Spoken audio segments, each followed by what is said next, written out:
they get in the way of the thumb using my mouse to activate buttons and things like that. So I need a minute or 30 seconds to go and click and dismiss the two pop-up menus that crop up with this XSplit. And it's something I've never been able to, I don't know, figure out how to not have it crop up. Is kind of that one of those is what it is kind of things. Anyway, like I said, we are looking at the Ghost of Winter, and I have a bad habit of calling the Winds of Winter. I just do, but it's not. I recently, I've read this book at least twice, and when was it I bought the original? Because I was buying these things as soon as I could get them when they showed up at the bookstores, and I don't see where there's. You'd think there'd be a date on these things somewhere. This one is 1999. So I bought this one and then I read the book. And then some years later, I reread the book. And then about 5 years ago or so, I reread the books. That makes 3 times I read the book. And then I've also discovered a fine upstanding gentleman, actually several, who have done a audiobook version of this, which is great for me when I'm driving a long nights when I'm driving between customers. I can just run one of these things and re-listen to a novel. Sometimes I've encountered some novels I don't own. Up until 2002, I know I've said it before and over again, I pretty much have everything that FASA ever put out and everything that was created paper-wise, whether it's source books or game supplements or novels for BattleTech up till 2002. There's a few exceptions, I grant you that I don't have and didn't buy for whatever reason at the time and kind of wish I had now, but that's water long passed under the bridge. It's only been in the last year, to be honest, since I started buying BattleTech material, and I've been lucky. Some of the new stuff, of course, is just like anybody else. And of course, I paid, I don't know, close to $25 when you figure the shipping and handling and the cost of it. Cheaper to buy the PDF version, but going back to my rant about PDFs, they're just not very convenient for me. And there's something that I find endearing about the physical book. It's the same reason why anybody ever asks you, why do you buy these novels? You read them and then that's it. I'm never going to read them again. Well, that's just it. I never buy anything I have no intentions of rereading and revisiting a couple times. And by having the selection, it has me a library of stories and lore that I can tap whenever I wish. Gives me story ideas and game ideas for any games that I may or may not be running, or my many attempts at writing literature myself. And I'm fairly good at writing novels, just a procrastinator about getting up and actually getting them in a format that can be printed and sold. I mean, I just seem to hit a wall on that, and it's in my brain's issue. So if we look at this, when this book came out, it was $6 for compared to this one here. When you add, this one was $15, and you add the shipping and handling and other stuff that I had to pay for, it was well over, like I said, almost $25. And so it was one of those things I loved about it was when they were coming out, I would go down to almost every payday. I would make it run to the local game store here in town, who's Irish Dungeons. He's long since retired and the store's gone. And I would see what was new that came out. And if it was something within a very small handful of game systems I was currently interested in supporting, I purchased the product. And if there wasn't, then I would go to the bookstore. And some weeks I went to both. But I would go to B. Dalton's, for example, something books. They still got a couple bookstores in town, and go look at the shelves, and sometimes there'd be 2 or 3 novels, and I would buy a BattleTech, a Star Wars, and maybe a Forgotten Realms novel all in the same day and drop $25. So that came $25 I paid for one book. Today, 20 odd years ago, I could get 3, and really there was a reason why there's so many books on my shelves, and so on and so forth. But anyway, that's not what we're here for. Let's talk about the only reason I'm doing Ghost of Winter, by by the way, is because one of you, my subscribers, had commented that you would like to hear my take on it. So we're going to dig into it a little bit. And not well, every BattleTech and Mechwarrior novel has some value. It sets its place settings, its visuals that gives you an idea of what a world might look like that you've not encountered before. It might give you ideas for stories or for things that you can link together with an ongoing campaign that you're running. It also gives us flavor. It's the Ghost of Winter is set in the periphery, of course, and it opens up and it kind of pairs up with a number of topics that I've discussed in some previous videos, and this is just evidence and proof of what my assumptions and opinions on certain topics. And once again, it's more than happy to bring that up. So, Core, a small mining world located roughly 30.4 light years from the periphery edge of Laren space, owned and operated by Eldon. I meant to write that down. Jeez. Of course, you know, the one thing I stumble up on it. And there's plenty of people would jump up and shut the video down and run out and redo the video. And I'm sorry, but I love doing this stuff, but I am not spending the entire day trying to tweak and trying to edit and trying to make these things better. Anyway, a small mining company owns and operates the colony that's on this world. The colony is outside of any, quote, house control and is protected by mercenaries hired by the corporation. The planet shows minor signs of having been colonized in the past, but none of the previous colonists remain. Smaller than Terra, with a breathable atmosphere, Core is a snow and ice planet. Riddled by numerous volcanic vents, it has many cave systems and a lot of metal ores concentrated on or close to the surface. Mostly rugged terrain, there is only one small, quote, city. The story itself, in a nutshell, is the young man enlists into the local militia operated by the corporation's mercenary command as soon as he's old enough. Clan Steel Vipers invade the core on their way to the inner sphere. Strom's mother, who was the commanding officer of Merc's local militia force, was killed 10 years before. After the clans moved on, they left, leaving behind a small garrison. The mercenaries company returned to retake core for the corporation. Later, some 10 years later, beginning of the novel itself, pirates led by Susy Ryan. Let's see if I can pop her up there. There you go. And yes, I know this is actually an animated character, obviously, but I tell you what, it's far better than that black and white. The only black and white picture I could find is Susy Ryan. And I'm sure there's more out there because I think I've seen one somewhere. But this will serve what I want. My purpose. It'll serve my purpose. Yes, it will. And let's bump the right. There we go. And the New Belt Pirates, or whatever they call it. Susy One Eye invades. Sturm survives in the process, Sturm survives the attack. In the process, he was searching for a rumored. No, see, now my notes are all over the place. Susy invades the planet because there's a rumor that there is a lost, quote, catch of material on the planet somewhere, and that's what she's out for. And her force uses skullduggery to get on the planet and then basically decimates the handful of defending mechs. The mech lances there, and the small infantry unit takes over the spaceport and then the planet, and then they start looking for this rumored catch that nobody can find, that was left behind by Steel Vipers. And so here's an example of non-house faction colonies, unrecognized by Comstar, etc. Next point, a corporation-owned colony. Next point, mech and infantry units in service of a corporation. Next point, proof that even in modern times, catches are being created and then lost and then found again. Right?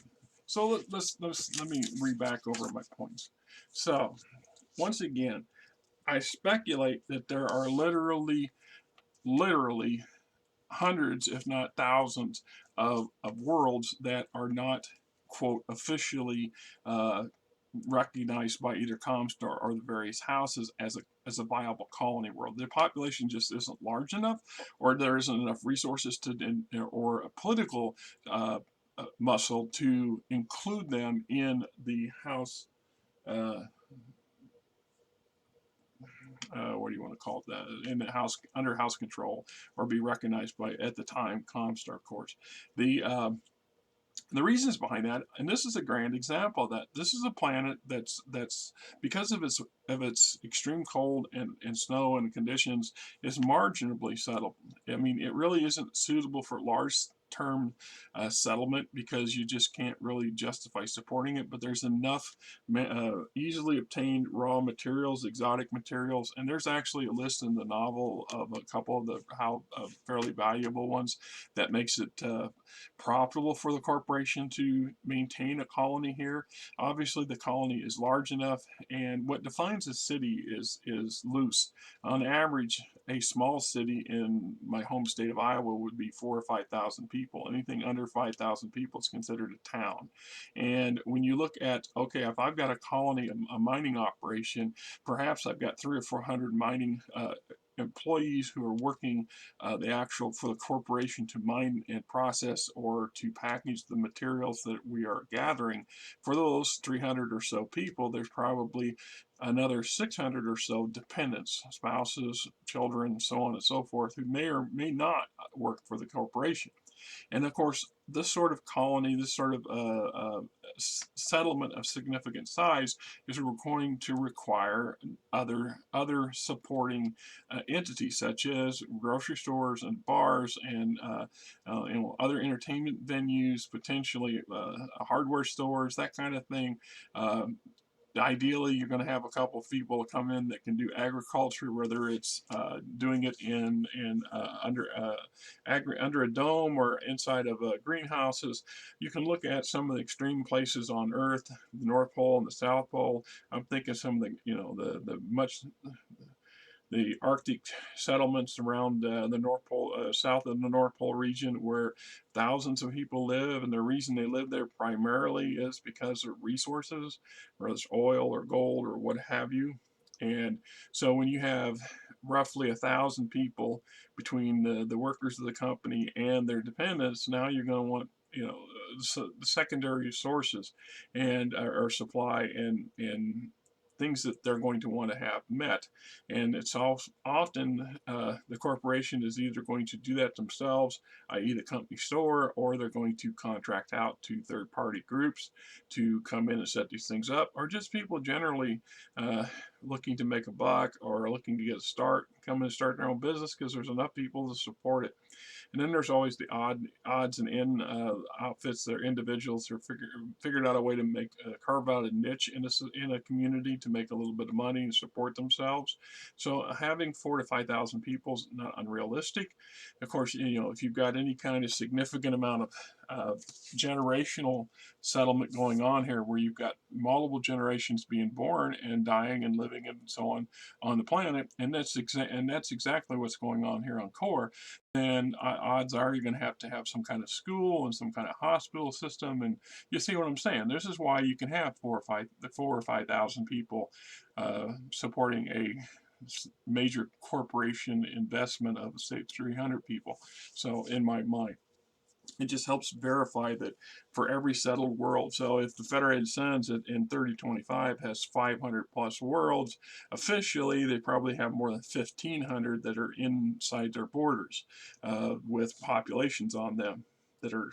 So 2/3 of them are not going to be recognized as viable large-scale colonies. And I'm going to guess that worlds with 10,000 population of 10,000 or more are very strategically located or have extremely valuable materials or desired materials that the house industries need or want. This is what's going to set the boundary. And then of course Comstar puts its 5 cents worth in by deciding whether it's going to have a class C, B, or A HPG unit or one not at all. Core specifically does not have an HPG system set up, so that just makes it even more of a remote out of under the radar kind of location as far as most people's concerned. And then, of course, we come back to my second point on the corporation owning the colony once again. So this just goes to show that quite a few entities within BattleTech, whether it are the House nobility, or the House leadership, or private individuals, or corporations, will, and do settle planets for various reasons that they wish to do and make use of them. So if I was an eccentric individual with a lot of lots and lots of credits, maybe the head of some major intergalactic corporation or something like this, I might want to have a retreat world. I might find some world that's marginal but suitable for what I would like it to, for what my particular needs are, and I would have myself set up an estate there. And of course, the estate's going to need people, servants and staff to staff it, and then it's going to need a little bit of a security force to kind of keep an eye on things. Maybe some specialists like rangers or something like that that can handle the surrounding wilderness, etc., like this, tiny spaceport, things like that. And if I'm mega rich enough to justify it, I'm going to have it be pretty elaborate. So then I could literally have 1,000 people and their dependents living in a village adjacent or part of the estate, because that's kind of a feudal setup that BattleTech embraces. So we can do that. It's just like companies might want to set up a research facility out of eyes and prying minds of eyes of both competitors and nobility, so they can pursue whatever their endeavors are and do so with peace of mind and or sense of security. Just i.e. might be the same thing by saying having a out of the way emergency repair facility, or research facility can come in many different forms. In my mind, it could be purely research, it could be astronomical research, it could be biological, it could be mineral. Just the list goes down the road. Lots and lots of reasons for third-party colonies being sprouting up on worlds that are not, quote, on the official charts. And of course, move to my next point, where mechanized battle mechs and infantry units in the surface of a corporation. Any corporation of significant size with any kind of assets is going to afford to field a defense force. And in this particular age of how BattleTech operates, especially in the periphery or adjacent to the periphery, if you want to protect your resources, your assets, and your investments, it probably behooves you to do just that. To have some stuff put in. What's wrong over there, Frank? I hear you crying. So now you want out the door. Any other time she'll be crying, yes. You'd be crying at the door. What, you want out the door? Any other time you'd be outside the door crying you want in. Yeah? Yeah? That's fine. You want me to let you out or what? You do? Well, let me let her out the door. Yes, yes. Come on. Yes. Right? I don't like to close the door to cheese off the cat. Alright. You don't own the cat, you don't understand. I'm surprised I don't have two other cats on the other side of the door, scratching and crying to come into the room, because they don't like being locked out of doors. Anyway. Here we go again. The Ghost of Winter also gives us proof that even in the modern times, even in the current times of BattleTech universe, catches are being created, then lost, and then found. This goes on quite a bit, and for numerous different reasons. I'm actually started to do a notes for a video I want to do on the very topic of lost catches, brine catches, and things like that. So I don't want to get off onto a tangent on this and get too involved in it, because I really am intending to do a video. The current vernacular likes to call them brine catches, but that's not what they were called prior to the existence of Castle Brians, and the sheer amount of them is staggering. How many of these things have been created over the centuries and by how many factions. And any faction of significant power has done this sort of thing at least somewhere, and they still keep cropping up in significant numbers. And I don't want to get off into a deal on that, but once again, Ghost of Winter helps verify. So in this particular case, when the clans invade the inner sphere, they blow through this section of the periphery like it's not there, and they land on core. They conquer it. They take it from the hands of the corporation, since it's not owned by any. It's not owned by a pirate organization or a bandit organization or a periphery nation or a inner sphere nation.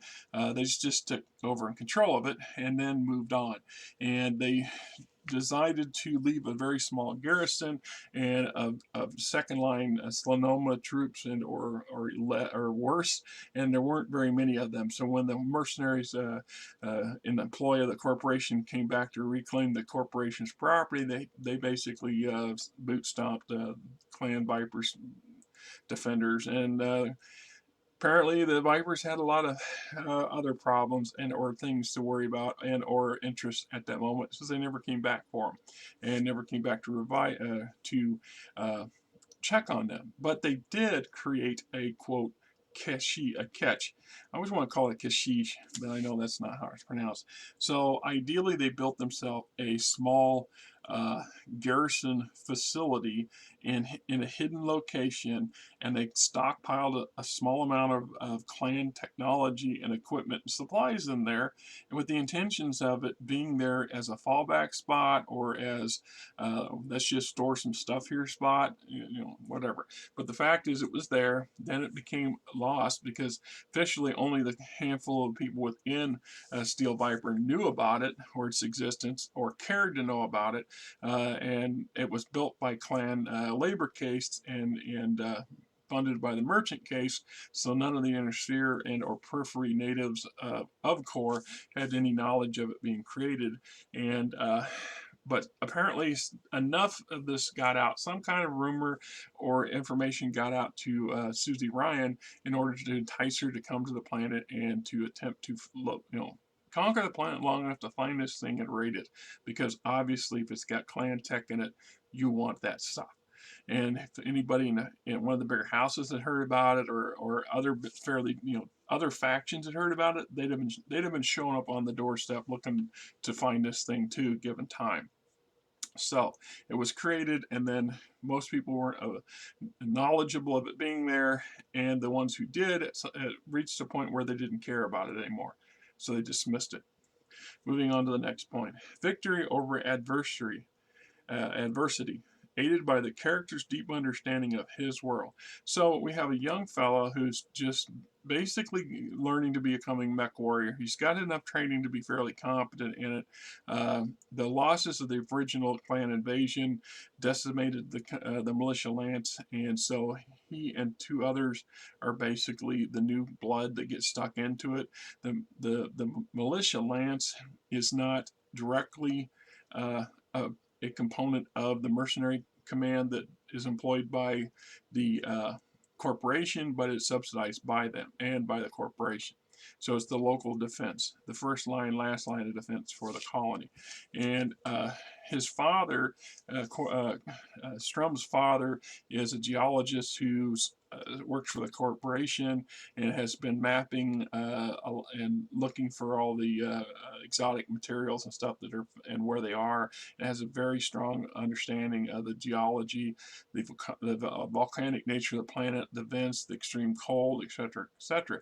And because by default he imparts this onto his son, whether his son wants to know about it or not, Strum finds that he has a much better grasp on the local terrain than Susy and her pirates do, and he uses that to his advantage and manages to survive in an environment that most people would not have, and lets him progress in the novel, of course. So brings us to the next point. I don't want to say resurfacing or the reconstitution of many pirate groups, as in like Susy having clan mechs, using them as misdirection, as well as seeking, allowing her to seek out more. So obviously, the clans came through this area that was known space. Uh, this is a section of the periphery border that's, as best I can tell, because I went looking through a bunch of maps and I could not find core on a map. That's not saying it's not on a map. I couldn't find it, and I didn't want to keep pulling books off the shelf and looking. So after a little bit more than a cursory look, I did not find a map of core on it. Just based on it being 30.4 light years beyond the periphery border of the Lyran Commonwealth as of 3058. Kind of gives you a little bit of, so you know it's not too far into the periphery, and I suspect that it's going to be a couple jumps from the area that the new belt pirates operate in, and their reasoning they're going to do that, I would assume, is because Ryan's not going to be willing to travel too long and too far away from her seat of power, lest her lieutenants get froggy and she finds herself having to come back and reestablish herself, and met out some hate and discontent to these people who only understand hate and discontent. Excuse me. So when we look at that, it's a given, because I believe one of the early books, Ryan's father was one of the ones who was captured by Clan Wolf. About the same time that Felon Wolf was captured, and so the Belt Pirates were utterly destroyed and dispersed, as well as most of the other pirate and bandit forces in this neck of the region, or this neck of the woods, of the inner periphery, if you will. The area, like I said, is roughly, I want to say, in the northwest quadrant of the periphery border of the Lyran Commonwealth, not quite to the Free Worlds League border, because that area of space is where most of these bandit kingdoms existed in small numbers. There was no significant periphery power. The closest that it would have been the Rim Worlds had they survived, and they would be further to the galactic southeast of the border, closer to the Draconis Combine border, because the Rim World overlapped the Draconis Combine and the Lyran Commonwealth when it existed, and that's including the areas that both the Lyrans and the Caridans had captured and taken away from the Rim Worlds after it was dissolved or disintegrated. So another interesting point is that being 30.4, we know from mechanics that jump ships are capable of 30-year jumps. So by default, it would take 2 jumps to reach core from the border. So potentially 2 to 3 jumps away from maybe 4 jumps, I think, would be probably the limit to what Susy Ryan might have been willing to put distance and time between her and her little kingdom for distance-wise. The fact that Susy's able to reconstitute her father and mother's pirate organization, basically rebuilding it from the ground up. She's also, at some point, and I've not read the novel or short story where this has occurred, but she's acquired at least a complete star worth of clan mechs, and she's using them to bluff the periphery worlds into thinking they're clan invaders when they first showed up. And this works to quite a bit of confusion and advantage that she's willing to take at any cost. We also know she's obviously here because somehow either she's acquired somebody from the dark case, the bandit case from the clans, or a failed clan warrior, or perhaps a bondsman captured in clan fashion by Susy, who's given her that information that there is a stale clan viper supply little bit operational base, which would now be considered a lost catch, and it contains mechs and equipment, and this is why she's here, for her whole point of getting here to take it over, which makes perfectly good sense in that aspect of it. So when I look at the whole novel and the story, this is your traditional young hero who steps up. He's beset by adversity and near total disaster. His support is wiped out, and he's left on his own, literally in a survival do-or-die situation in the mountains. He's lucky in a couple aspects that he understands the conditions. He's had the training to survive out there. He has a brief battle with a winter wolf. That's a one of those things that imply that there was a colony on this planet in the past, because this is a Terran wolf that was genetically engineered to survive on core, as a few other plants and animals still exist.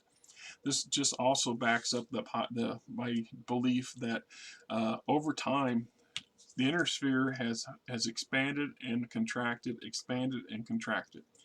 just like the periphery nations have expanded, contracted.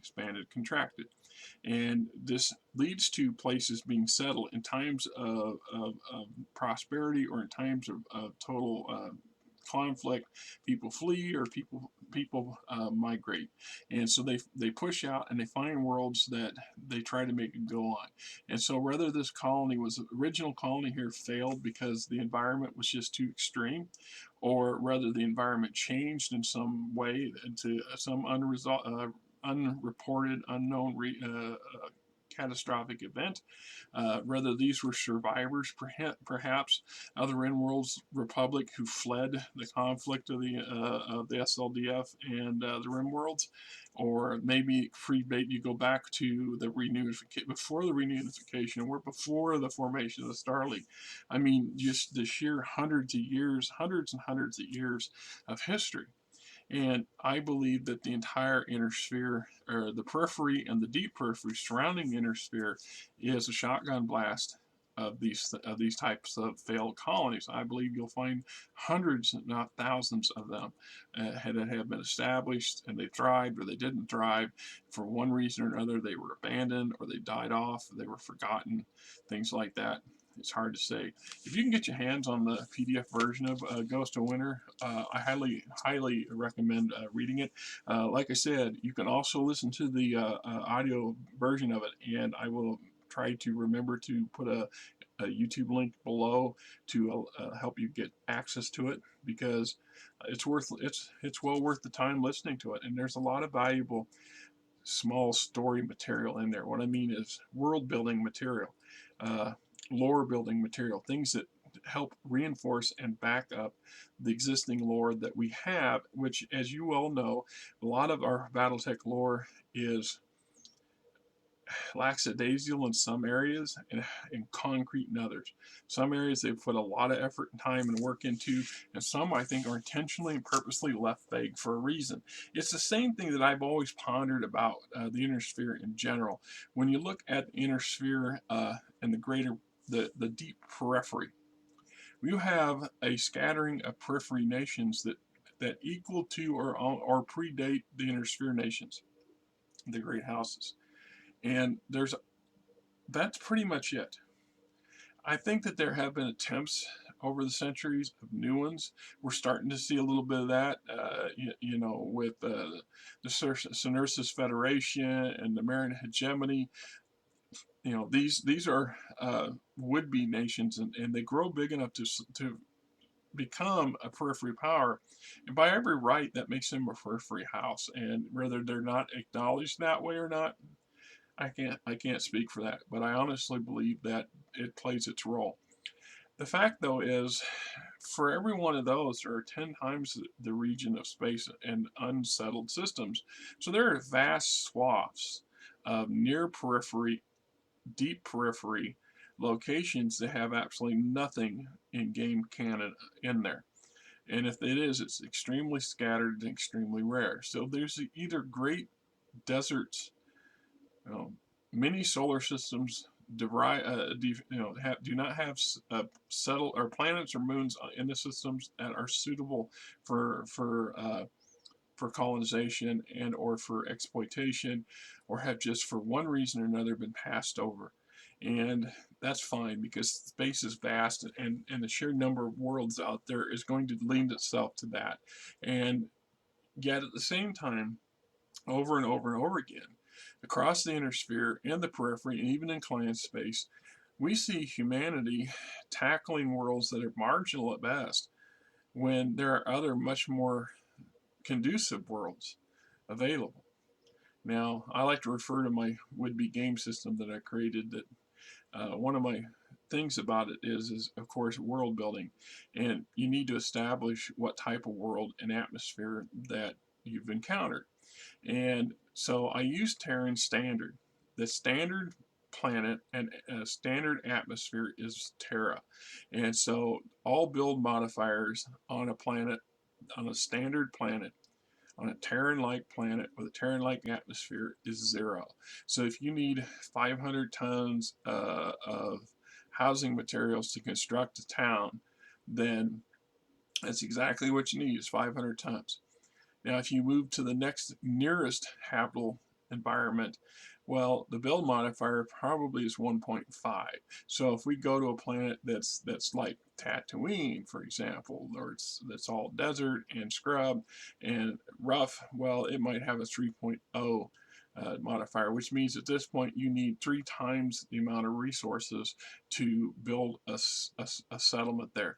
You might need 3 times the food or water resources shipped in to support a colony existing there, unless you can find technology or engineering to supplement or surpass those deficits. It's the same thing in BattleTech, except they don't have mechanics on that sort of stuff. And why would they? It's not that kind of game. So when I look at these sort of things, it says, all right, why would Core, this not quite Hoth-like planet, a planet probably closer to the great, the extreme northwestern north sections of America and Canada and Russia, where aside from a handful of natives who have been eking out a existence there for thousands of years, in these cases that none of those exist. The resources is what brings people here, and the company supports the colony, and it's by bringing in material and equipment and supplies that they cannot produce and manufacture themselves that keeps this colony afloat. If those supply ships stop coming, then ideally that colony is going to fail or it's going to degrade. See, that's something we don't see much of in BattleTech, which I think is a little bit of a shame. But once again, it's also possibly not one of those. It's not necessary for the game. But I like to call them Mad Max worlds. What happens if you come across, I mean, there are a scattered few that are borderline on this, but what happens if you have a world that was colonized and was successfully colonized? Tens of millions, hundreds of millions of people. And then the succession wars break out, and the ships just stopped coming.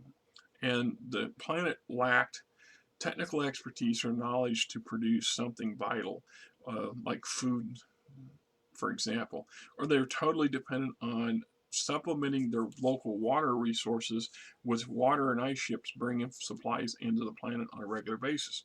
Those stop coming. Now we end up with a Mad Max environment where you have a dying world, a dying society who's devolving over time, scavenging everything they can, doing the best they can, but they're incapable or they just do not have the ability to maintain or replace pretty much anything of significance. So the weapons they have are the weapons they have until they stop, until they're broken, lost, and destroyed. The vehicles are the same way, and people are starving. People are dying of thirst. The handful of technology left to produce or make potable water is reduced and controlled of a handful of warlords, etc., etc. We don't see much in the way of that on a larger scale than what might be going on between the cracks of the inner sphere and the periphery. And once again, it's not one that they really pursued because aside from a few, and I'm thinking of a couple of the periphery worlds that are notorious for this sort of stuff, although my argument, and I can't pronounce that particular planet, Asphilin, it's whole bunch of petty warlords and independents. It's a desert world. A couple of books have sections that take place there. Astrophy. It's a bandit quote / pirate trade world, and anything goes there. Well, there's enough booty, loot, and actual trade going on to bring in a sufficient amount of replacements material that really, while it is Wild West / near Mad Max mind, it's not truly a Mad Max society. So I mean, if you've seen the Mad Max movies or read the books or read other post-apocalyptic novels and videos, you got an idea of kind of what I'm talking about. Anyway, this is Rick, and I've been babbling enough. I hope you guys have a great weekend.